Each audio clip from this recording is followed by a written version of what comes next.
විපක්ෂ නායකතුමා පොඩි සහවද්ද ප්‍රකාශයක් කරා. අපි බලයට පවත්නකොට රූෆ්ටොප් තිබුණේ රුපියල් 27 ඉඳන් 19ට අඩු කරා තමයි. ඒක නිවැරදි කරගන්න වෙනවා. ඒ වගේම අපි කොන්ත්‍රාත්යක් කරනවා කියලා කිව්වා. මට මේකෙදි පැහැදිලිව කියන්න ඕනේ මේ නිෂ්පාදකයන්ගේ කොන්ත්‍රාත් එක විපක්ෂ නායකතුමා බාර අරන්ද වැඩිමුලට ගන්න කියන්නේ නිර්ධන පන්තියේ මිනිස්සුන්ට අඩුවට විදුලිය දෙන එක වළක්වන්න හදන්නේ වැඩිමුලට මිලට ගන්න කාගේද කොන්ත්‍රාත් එක කරන්න කියලා මේ සභාවට මම දැනුවත් කරන්න කැමතියි. මොකද රුපියල් 37ට අරගෙන අපි යුනිට් 90ක් දක්වාම ලංකාවේ ලක්ෂ 80ක් ජනතාව පාරිභෝගිකයෝ 70%ක පාරිභෝගිකයෝ දෙන්නේ රුපියල් 18යි 50ට අපි යුනිට් එකක් ගෙවන්නේ මේ විකුණන්නේ. එහෙම තියෙනකොට 37ට ගන්න කියන්නේ කාගේ කොන්ත්‍රාත් එකද කියලා හැමෝම තේරුම් ගත්තොත් හොඳයි කියලා මම හිතනවා. මොකද අනිවාර්යයෙන්ම ඒ ඊනියා ව්‍යවසායකයෝ කියන අයගේ මේ පැත්ත තමයි මෙතුමා අරන් තියෙන්නේ කියලා මම පැහැදිලිව කියනවා.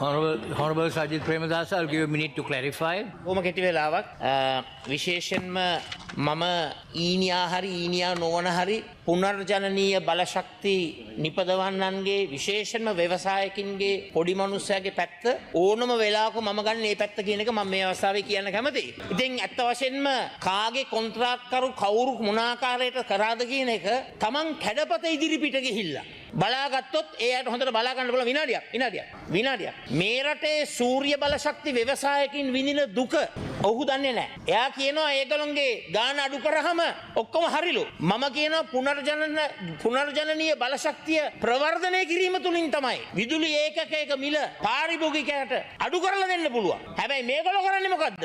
37 ඉඳලා අඩු කරා. 37 ඉඳලා 27 කරා. 27 ඉඳලා 19 කරා. සූර්ය බලශක්ති ශේෂ්ත්‍රයේ ව්‍යවසායකින්ව වලපල්ලට ඇද දමන ප්‍රතිපත්තිය තමයි මේ ආණ්ඩුව ක්‍රියාත්මක කරන්නේ. ඒ නිසා කණ්ණාඩි ඉස්සරහා ගිහිල්ලා බලා ගන්න තමන් ව්‍යාජද නිර්ව්‍යාජද කියලා. මම ඊට වැඩි කියන්නේ නැහැ.